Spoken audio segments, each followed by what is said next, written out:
அஸ்ஸலாமு அலைக்கும். அல்ஹம்துலில்லாஹ். எல்லாரும் எப்படி இருக்கீங்க? இன்றைக்கி நம்ம வீட்டு காதரி ஏசம் கிச்சனில் நம்ம பார்க்க போகிற ரெசிபி ஈவினிங் டைமில் ஃபெஸ்டிவல் டைம் மட்டும் இல்லாமல் எல்லா நாட்களிலுமே செய்யக்கூடிய ஒரு ஈஸியான ஸ்நாக்ஸ் ரெசிபி. சுட சுட சோறோட டீயோடு சாப்பிட்றதுக்கு அவ்வளோ சூப்பராக இருக்கும். யாருக்கெல்லாம் இந்த ரெசிபி ரொம்ப பிடிக்குன்னு சொல்லுங்கள். ஒரு கப் அரிசி மாவும் கடலை மாவும் மட்டும் இருந்தால் போதும், சட்டுன்னு செய்யக்கூடிய ஒரு ஈஸியான ஸ்நாக்ஸ் ரெசிபி.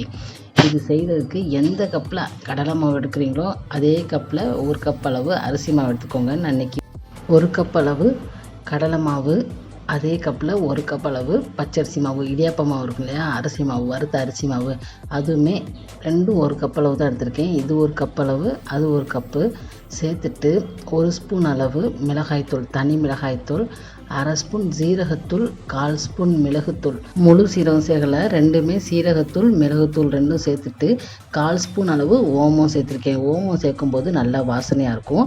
அதே அளவு பெருங்காயத்தூள் சேர்த்துக்கோங்க. அந்த வீடியோ ஸ்கிப் ஆகிடுச்சு.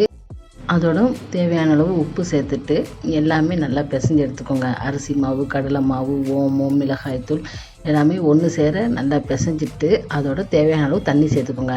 நான் எண்ணெய் எதுவுமே சேர்க்கலை, வெறும் இந்த மசாலா பொருட்கள் மட்டும் சேர்த்துட்டு நல்லா கைகால இது போல் நல்லா பிசைஞ்சு எடுத்துக்கோங்க. நல்லா சாஃப்டான டோவாக இருக்கணும். நம்ம பூரிக்கு பிசைகிறதோட ரொம்ப சாஃப்டாக இருக்கும். இந்த இது போல் பதத்துக்கு நல்லா பிசைஞ்சு எடுத்துகிட்டு கடாயை சூடுபடுத்திட்டு தேவையான அளவு எண்ணெய் சேர்த்துக்கோங்க. எண்ணெய் சேர்த்துட்டு நம்ம முறுக்கெல்லாம் பிழிவோம் இல்லையா, 3 கண் உள்ளாச்சு, நான் அதை தான் நான் எடுத்திருக்கேன். நீங்கள் விருப்பப்பட்டால் இதோட கொஞ்சம் பெருசு கூட எடுத்துக்கலாம். நான் ரொம்ப சின்ன அளவு தான் எடுத்திருக்கேன். எடுத்துகிட்டு ஒரு கொலக்கட்டை அளவு பிடிச்சி வச்சுட்டு இது போல் டக்குன்னு பிரிஞ்சு எடுத்துட்டோம்னா ரொம்பவே ஈஸியான மொறுன்னு ஒரு ஸ்நாக்ஸ் ரெசிபி ரெடி ஆயிரும். நிறையா பேர் வீட்டில் செஞ்சுருப்பீங்க, இருந்தாலும் எனக்கு தெரிஞ்ச மெத்தடில் சொல்லியிருக்கேன். உங்களுக்கு பிடிச்சிருந்தா விருப்பப்பட்டால் செஞ்சு பாருங்கள்.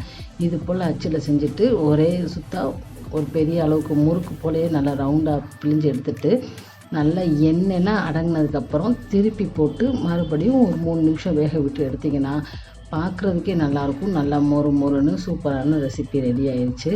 இது அப்படி வேறு பிளேட்டுக்கு மாற்றிட்டு மீதமுள்ள மாவுகளையும் இது போலயே அச்சில் வச்சு பிழிஞ்சு எடுத்துக்கோங்க. பிழிகிறதுக்குமே ரொம்ப சாஃப்டாக இருக்கும்.